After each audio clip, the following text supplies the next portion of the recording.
How to write a Band 9 essay. In this video we're going to see how.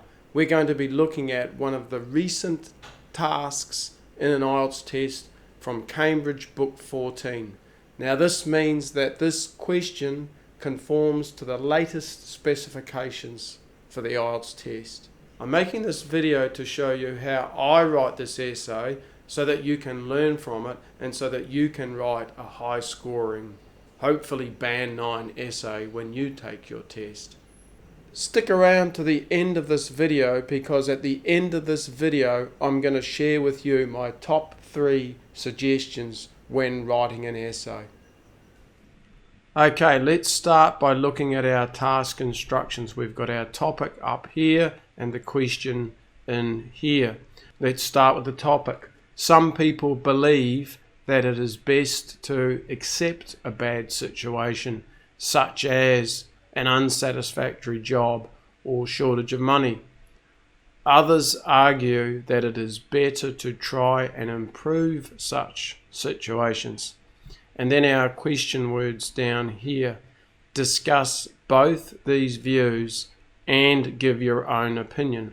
Okay, so this is what I call a both sides and opinion essay. All right, a both sides and opinion essay. What are the 2 views? Well, here's one of them. Accept a bad situation. This such as part. This is just an example. You're not required to respond to these exact words, but these ones you are. So the first view is accept a bad situation, and the other view is to discuss whether it's better to try and improve such situations. Okay, so that's the 2 views you need to write about, and you must also give your own opinion. Okay, so this is a both sides and opinion essay. There's other types of questions that only ask for your opinion. This is asking for 2 views and your opinion. And you should be very clear about what the topic is and also what you need to do with the topic. And in this case, it's discussing both the views and giving your own opinion. This is going to affect the structure of your essay. Just a couple of quick comments about this task. So it's a both sides and opinion essay.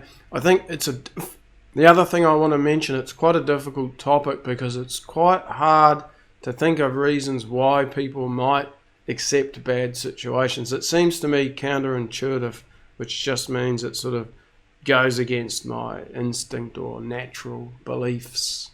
Now, I always think it's a good idea at the start when you're planning your essay to do the paraphrasing, to think what the keywords are and how you can paraphrase these in your essay. Okay, so it's good to do this at the start. Why? Because it'll help you think about the task a bit more, so you'll understand the task instructions more clearly. Plus, you're going to need the paraphrased words as soon as you start writing your essay. You're going to need them in the introduction. The introduction is the best place to show your ability to paraphrase to the examiner, to show that you have talent with vocabulary. Okay, so I always like to do this right at the start, certainly before you start writing. Just have a look at the task instructions a bit more deeply and think about what you can paraphrase. So let's look at some of the keywords that we want to be paraphrasing, or at least attempting to paraphrase in this topic. So first of all, some people believe this is not key. Best is probably important, and accept, important. Bad situation. We don't need to underline this. This is just an example. It's not critical. Others argue that it is better. Others argue that it is better to try and improve such situations. Okay, so these are the key words that we want to be paraphrasing in our introduction, and also these are the key words. These tell us what the topic is about. Okay, so let's see how to paraphrase some of these keywords from the task instructions. So accept a bad situation, I have got in response to that circumstances. And then later over here, better to try and improve such situations, I've got better to try to seek solutions instead of improve such situations. I've got situations still here. That could be paraphrased to circumstances.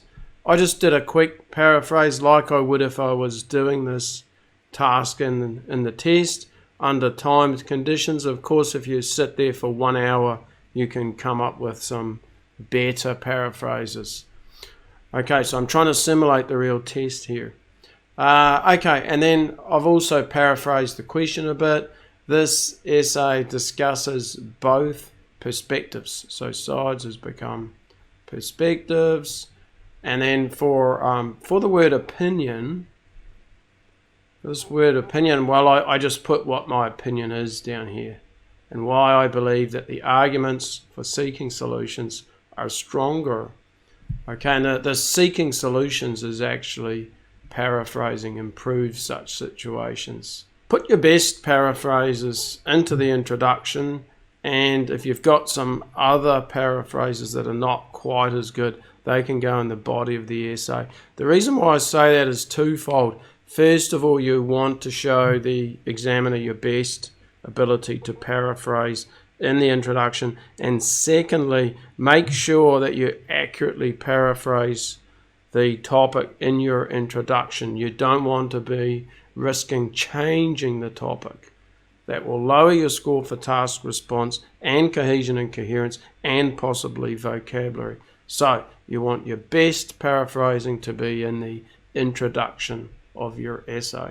Now you also want to have a plan of the main points of your essay. Now this essay has 2 sides to it, and the ideal number of main points in response to each of the sides is 2, exactly 2. 1 is often not enough and it's risky. If you don't have a good one, then your eggs are all in one basket and you may not get a good score for task response.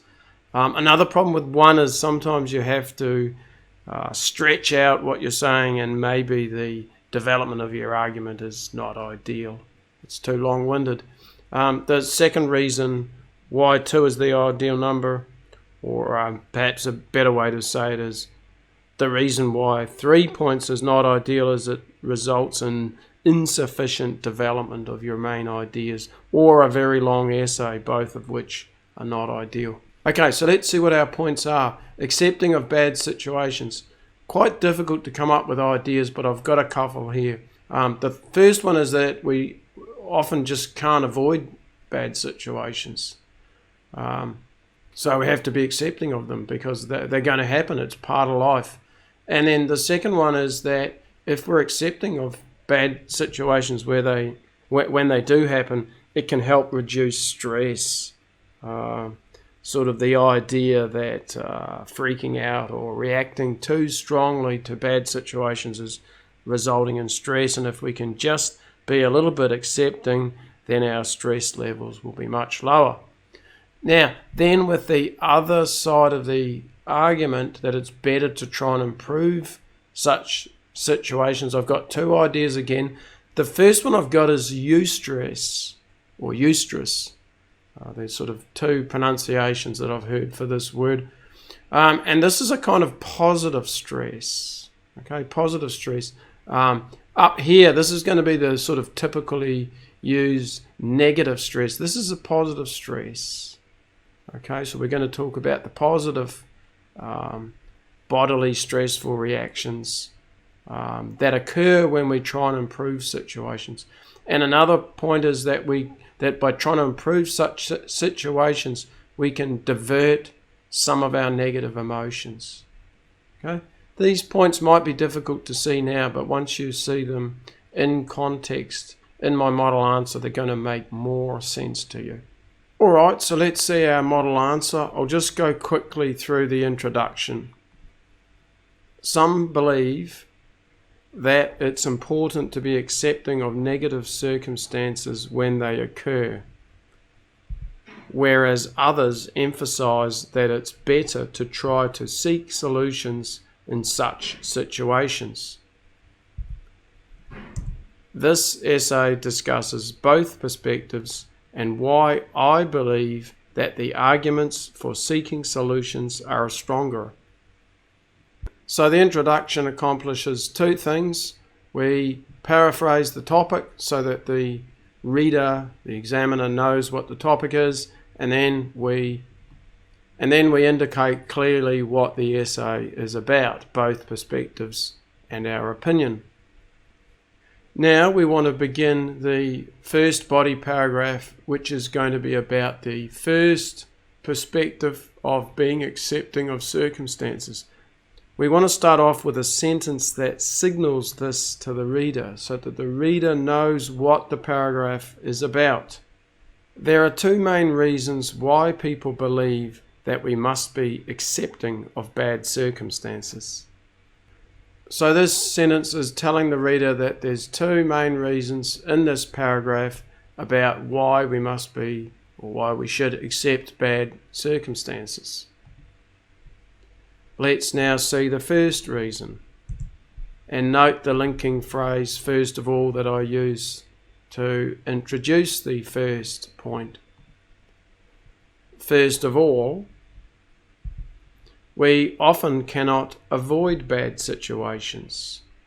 And now the development of this point, since these situations can't always be avoided, it is best to just accept the reality. For instance, economic downturns can lead to the company we work for going bankrupt. And in this case, we should not feel hard done by if we lose our job. So that's the first point done, signaled by first of all, then a bit of an explanation, and then an example. Let's now look at the second point, which I introduce with the phrase in addition. These linking phrases are essential for getting a good score for cohesion and coherence. In addition, unnecessary stress can be caused by dwelling on our current circumstances. If we are accepting of our circumstances, this can allow us to maintain a positive mood and to continue enjoying our life despite a setback. Okay, so that's the paragraph done, and now we're going to move on to body paragraph 2. Now we need to move on to the other side of the argument. And I'm going to indicate this to the reader by using the word however to indicate that we're now turning on to some contradictory information, which is the other side of the argument. However, others argue that we should have a proactive attitude and find solutions to any negative predicament. Okay, so now I've indicated to the reader that I've switched to the other side of the argument. The main benefit of this approach is that it may lead to eustress, which helps us to motivate us to find solutions. For instance, note how I haven't repeated the phrase for example, and instead I'm using now for instance. This is also helpful for your score for cohesion and coherence, to show a range of linking phrases and not just get stuck on the same one. If we lose our job, we should focus on finding a new job to solve the problem of being unemployed. And now I'm going to move on to a second point. Additionally, okay, so this time I haven't used an addition, I've rephrased to additionally. You could have moreover. The point is you want to show a range of linking phrases to the examiner in order to score well for cohesion and coherence. Focusing on solutions can divert some of our negative emotions, such as a feeling of bad luck or guilt, into more positive emotions, such as feelings of empowerment in our ability to solve our problems. Alright, so that's the other side of the argument covered. And now we want to move on to our conclusion. Now, for this type of essay, our conclusion is where we need to give our own opinion, and we want to make sure that we get our opinion in right at the start of the paragraph so that the whole paragraph becomes our opinion. One sentence about your opinion is not enough. Well, it's enough if you only want 6. If you want higher than 6, we need more than one sentence for our opinion. Why? Because our opinion is one of the 3 requirements of this essay we're asked to discuss. Both sides, there's 2 requirements each side, and give our own opinion. This is where we do it. In conclusion, comma. This phrase signals the start of the concluding paragraph to the reader. I suggest you use this identical phrase for every single essay that you write. It doesn't matter what the question type is, you can always use this phrase in conclusion. I suggest you stay away from phrases like in a nutshell or to recapitulate, because these phrases are not as good. They may seem good to you if you're a non-native English writer, but if you're a native writer, it's much better to use in conclusion. I would avoid the words to summarize, because sometimes you're going to be summarizing in the final paragraph, sometimes you're not. In this case, we're not. I believe both sides of the argument have merits. Okay, this is a useful phrase to write because obviously they do. We've just mentioned the merits of each side of the argument in the body of the essay, so it's good to acknowledge this. However, I believe it's better to focus on finding solutions because it increases the likelihood of solving our problems and maintaining a positive mental attitude, which is far more important than the benefits of avoiding stress through being accepting of our circumstances. Now, I'd just like to explain a few quick points about this concluding paragraph because I think it can really help you with your essays. So, I signaled the start of the essay here in conclusion. Now I've acknowledged that each side of the argument has merits. You can do this with every single essay of this type that you write because you're always covering each side of the argument. Then I think it's best to pick a side and say why that side is stronger. I think this ends with a better result in most cases than just saying they're both equally important or something like that. So what I like to do is say which side of the argument I think is stronger. I'm not saying that that side of the argument is what I believe is the only one to be true or something like that. I'm just saying basically what I've said already is that each side of the argument has merits. Now I'm giving my opinion, which I've been asked for, about which side I think is stronger. And this is what I do here.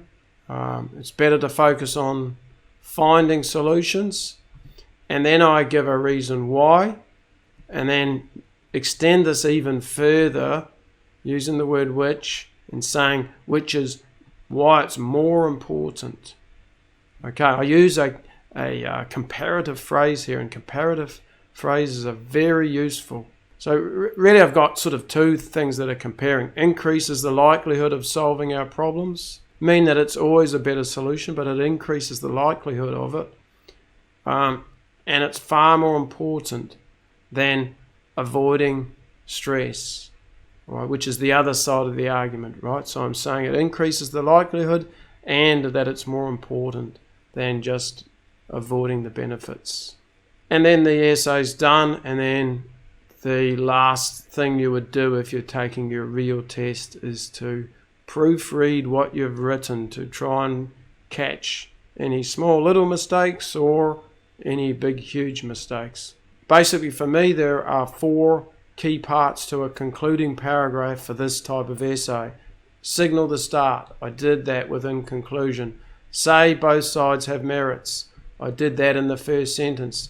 Then state which side of the argument is stronger. I did that here. It's better to focus on finding solutions. Notice the comparative here as well, better.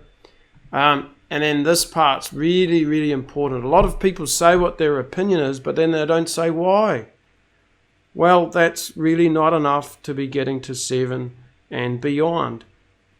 Now, when it comes to the structure of this essay, it's quite simple really. We want to have the opening paragraph be the introduction, rephrases the topic, and introduces the question. Then in our second paragraph, we want to cover the first side of the argument.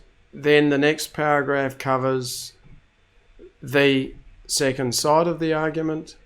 Then finally, we want to have a concluding paragraph, which is where we state our opinion. Now, the structure of the essay is where the examiner is going to focus in terms of cohesion and coherence, and as well as this, they're going to be looking for linking words within paragraphs, and let's just see if we've got a few of those. Well, we've got this essay discusses, so this sends a signal to the reader that the sentence is about what the essay is about. Up here, the topic sentence, really important for cohesion and coherence, important that it tells the reader what the paragraph is about, and we've got that here, that there's two main reasons, and then accepting of bad circumstances, so the reader, the examiner, knows that this is the paragraph responding to this side of the argument. Here's a linking phrase, first of all, and then we've got for instance to develop this.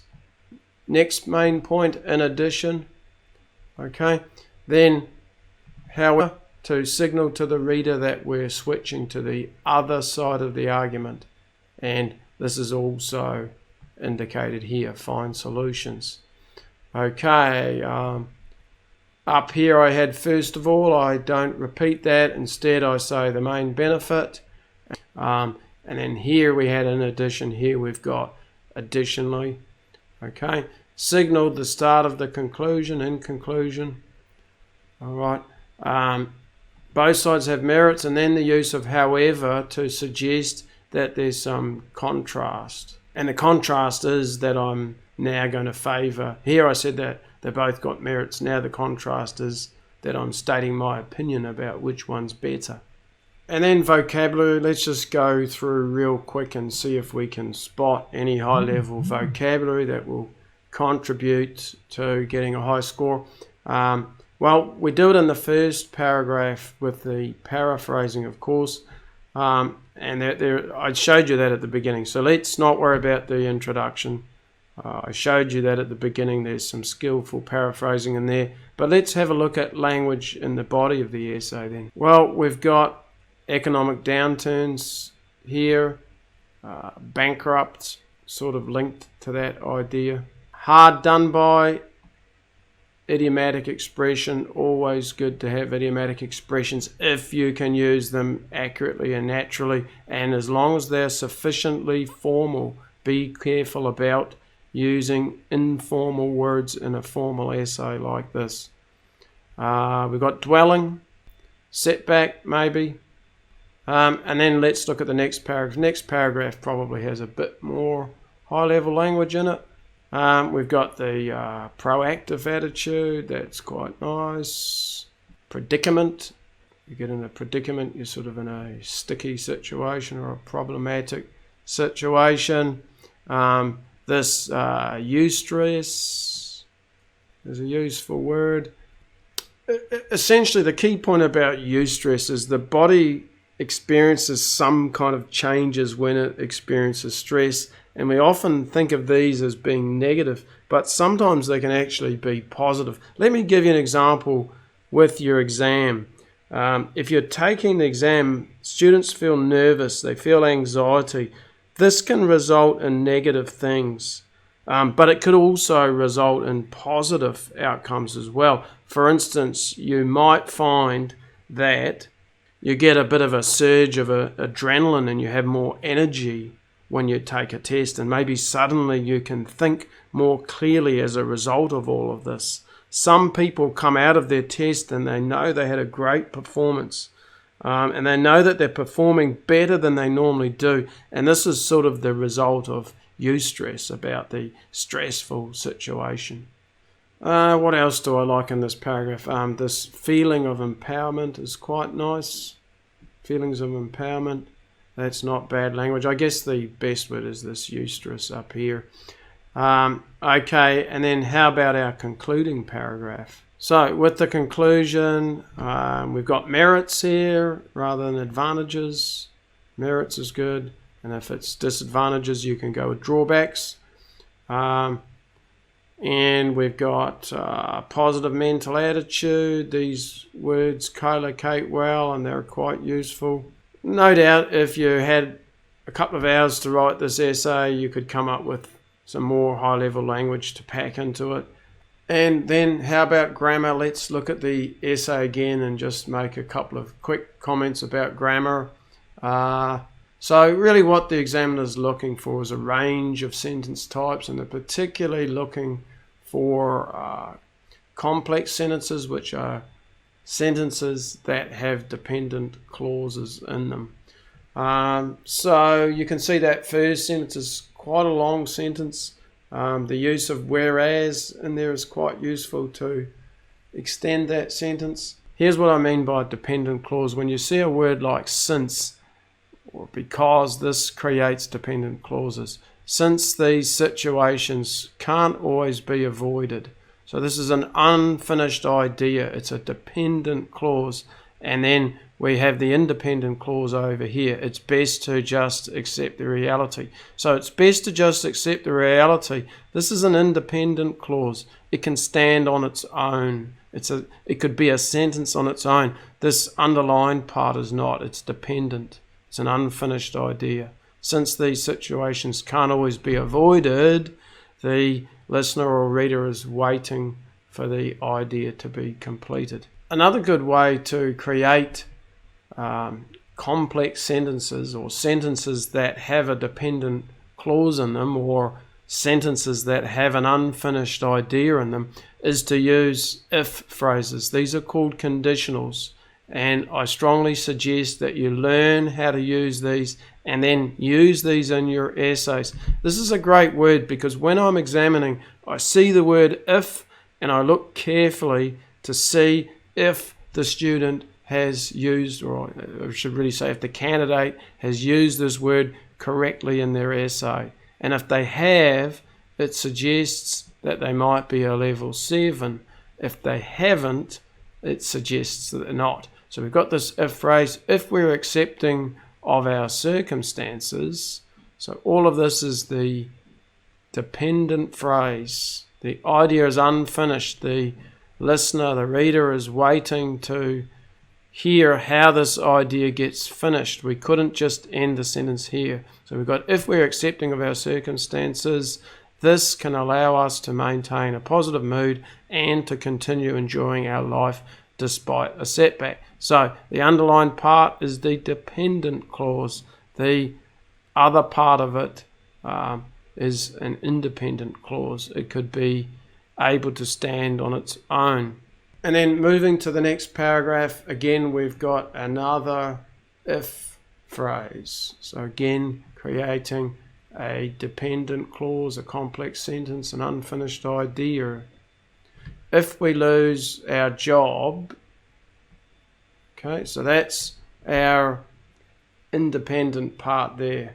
Another really good way to create complex sentences is to use relative pronouns. Here we've got one which, okay, and the which is now, what the relative pronoun does is it allows us to add information about the subject. The subject's here in blue. Really, this is the key part to it. Maintaining a positive mental attitude, which is far more important than the benefits of avoiding stress. Okay, so again, we're creating a complex sentence. This time we're doing it with the word which. Okay, so I hope you found this video useful. As I mentioned at the start, I'm going to give you my 3 top suggestions when writing an essay. These are: 1. To make a plan. Make sure you make a plan before you start writing your essay. This will save you time. This will help you to have a better task response and to get a higher score in your test. The second suggestion is to paraphrase. Show the examiner your ability to paraphrase given words in the introduction of your essay. Also, throughout the body of your essay, show the ability to paraphrase and not repeat words over and over again. This increases your score. The ability to paraphrase is one of the indicators of a high level of vocabulary.